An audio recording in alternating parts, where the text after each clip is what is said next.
قرآن کی ایک آیت ہے جس کا مفہوم ہے کہ قیامت والے دن، آخرت والے دن لوگ پوچھیں گے ایک دوسرے سے کہ تم کتنا عرصہ دنیا میں رہے تھے؟ تو کوئی بولے گا کہ ایک دوپہر، کوئی بولے گا ایک شام،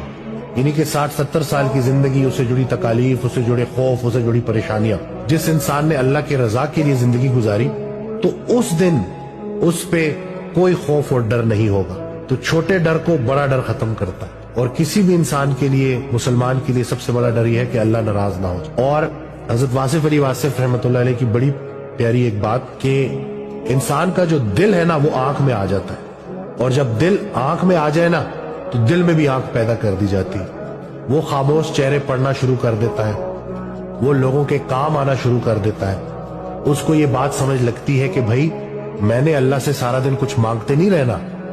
اللہ کے لیے میں نے بڑا کچھ کرنا ہے۔ کامیابی یہ تھوڑی ہے کہ انسان حاصل کرتا جائے، اصل کامیابی یہ ہے کہ جو بھی حاصل کیا اس کو خوشی خوشی تقسیم کرتا جائے۔